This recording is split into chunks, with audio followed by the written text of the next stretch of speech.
Hello, everybody. Welcome to the Trips and Global on Wheels podcast.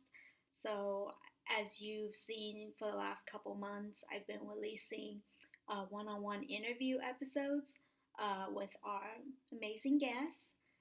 Some of them include Emma Farley, Izzy Camilleri, Danielle Connolly, uh, Keisha Greaves. Excuse me, sorry for the name flop.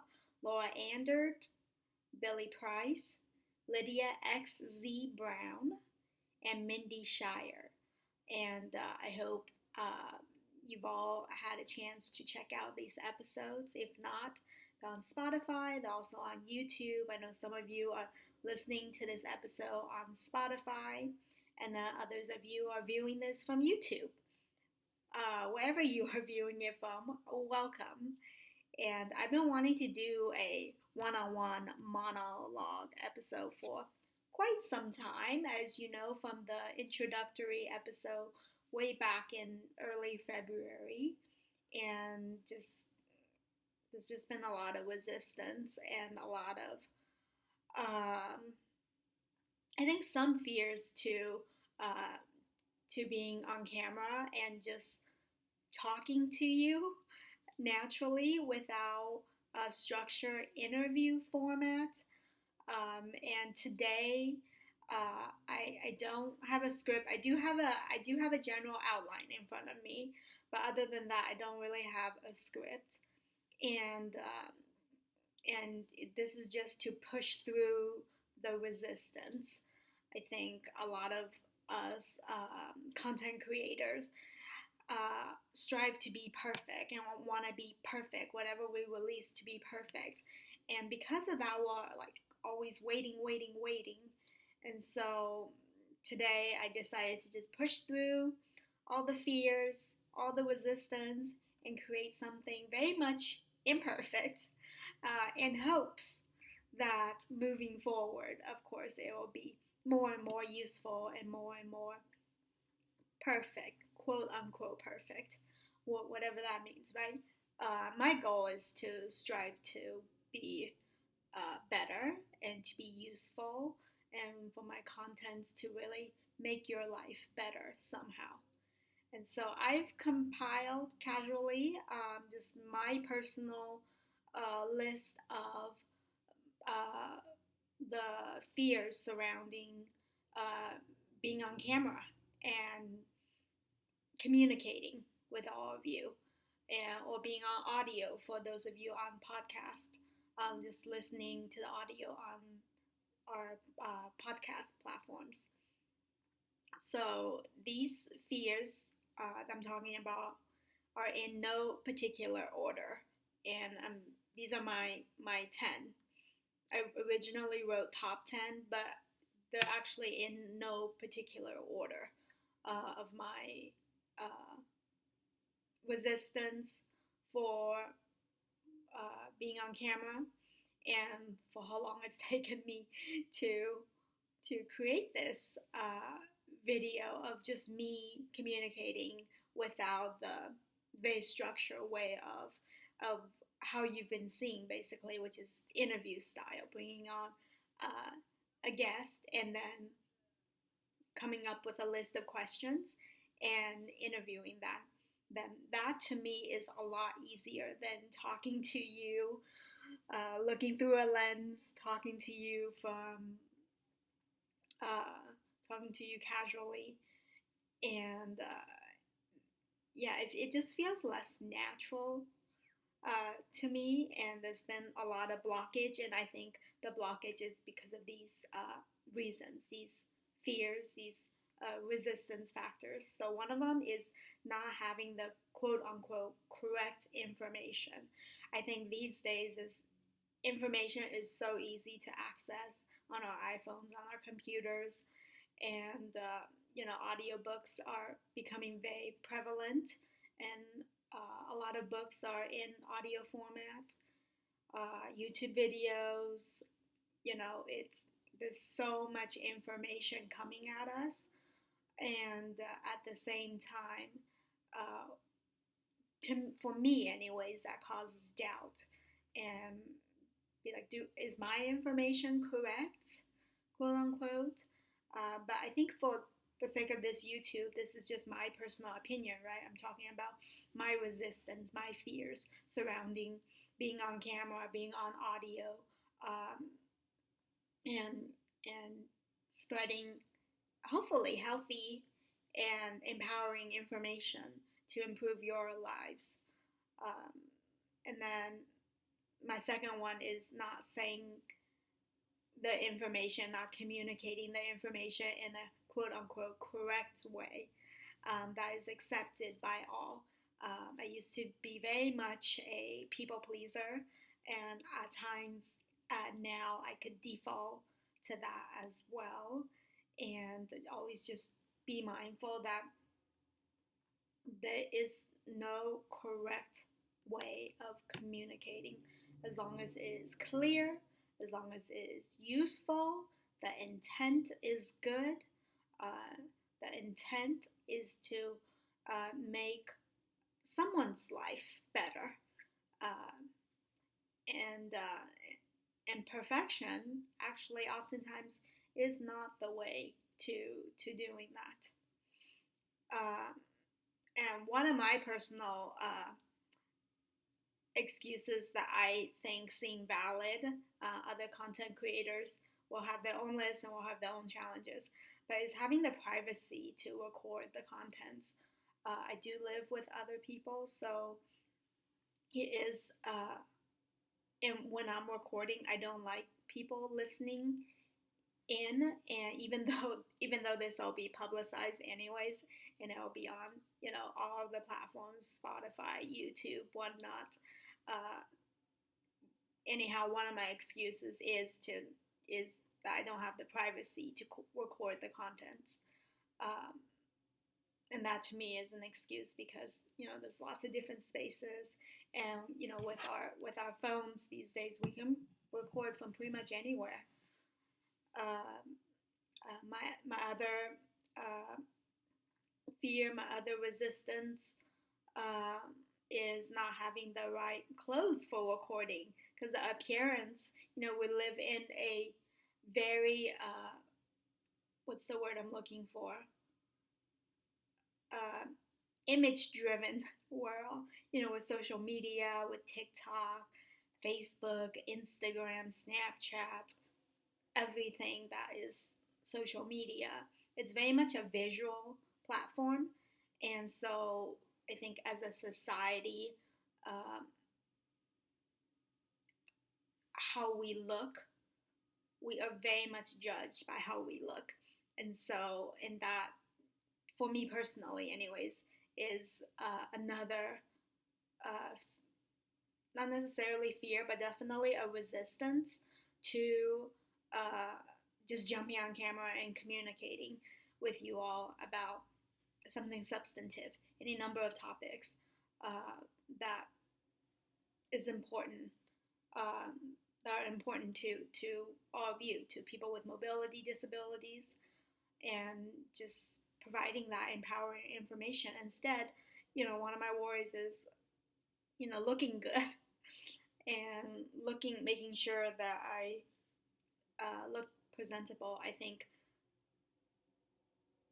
I personally think that is not a reason to not jump on camera and communicate important information that could change lives, that could make someone's life better somehow. And so I will try to keep that in mind the next time I create one of these videos. And as I'm creating this video, I'm thinking like, I'm sounding so inarticulate. Is that even a word? And this video is so imperfect. It's taking all my strength right now not to push stop and just restart all over again, or to just cut this off altogether. But I'm going to keep plowing. I'm going to keep going. So the next reason is just all the preparation that goes into being on camera. Something as basic as taking a shower, picking out, the clothes that I'm gonna wear, creating, the script or the general outline, um, and then, evaluating if the content I'm gonna be sharing is it gonna be that useful? Is it worthy of being spread? And so that's definitely a fear. The sixth one is people's judgment once it's released. Oh my God. Oh my goodness. The social media contents that are uploaded uh, online are permanent and they stay there forever, or can stay there forever. And one of my fears is the sixth one, like I said, is people's judgment once it's released. And then the second part to that, my seventh reason, is having my contents be misconstrued or used out of context in some way, shape, or form in the future. But the thing is, we can't really let those fears stop us because the reality is we live in a very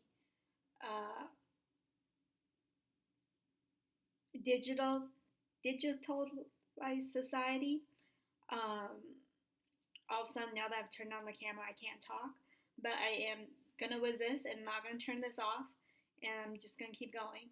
But we live in a world that's very much, I think privacy is very much a facade, and more so moving forward in our world where there's just not going to be such a thing as privacy and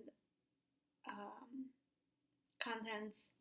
And there's just going to be so much content from each and every one of us that it's going to be inevitable that things are going to be misconstrued or used out of context.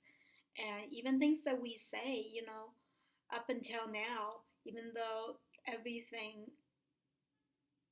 has, back in the day, a lot of things have not been recorded as much, but they've been taken out of context, and things that have been said and then communicated, secondhand information have been communicated in a way that's inaccurate.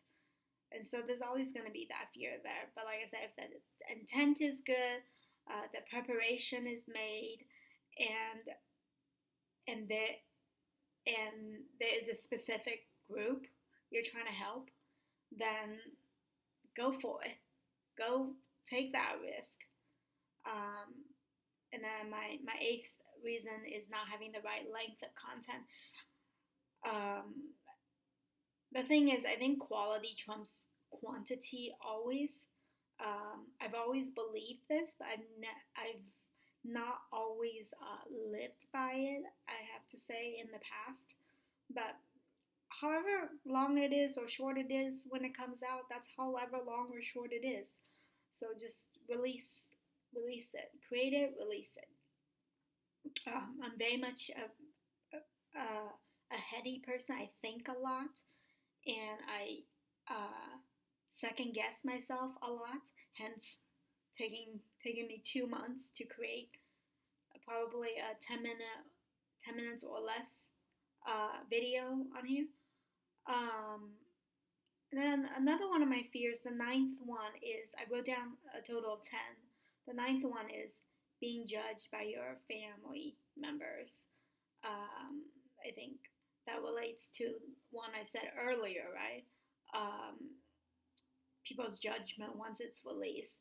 And then to me, I think being judged by those closest to you, your family, your friends, is even worse. So that's why I wrote it as a separate fear.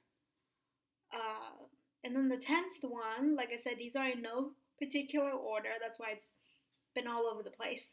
So my apologies. We're fleshing out all the imperfections of creating a YouTube video without, recording and re-recording a million times.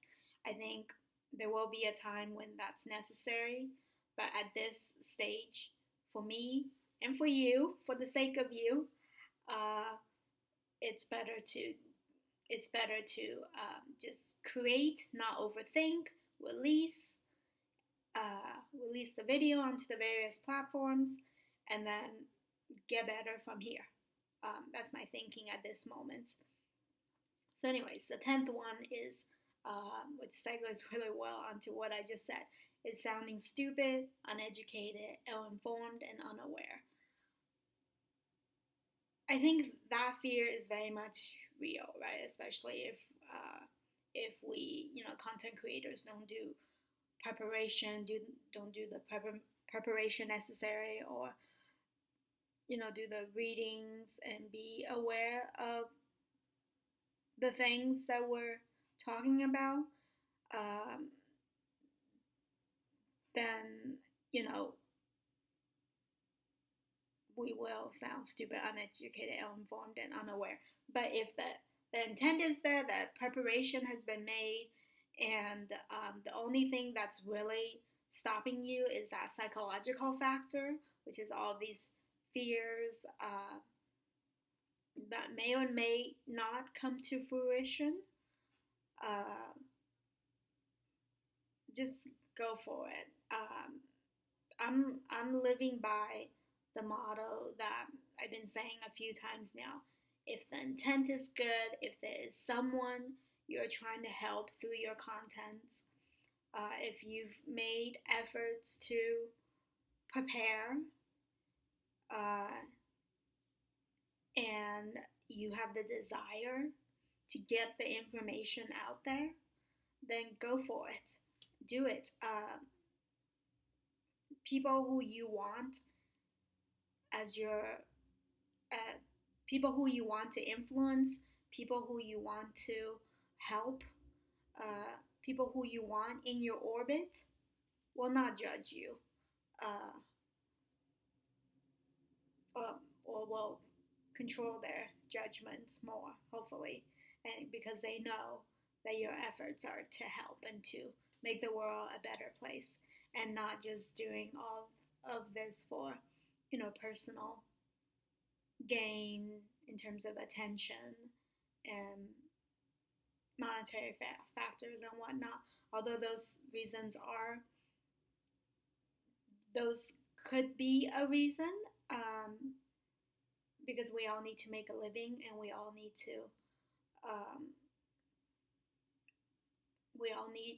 live in the physical world where there are realities that we need to confront. But I think for a lot of us choosing to do this, and the difficult path that it takes, the journey it takes to be financially sustainable doing this, our intentions are good and pure. That's what I believe.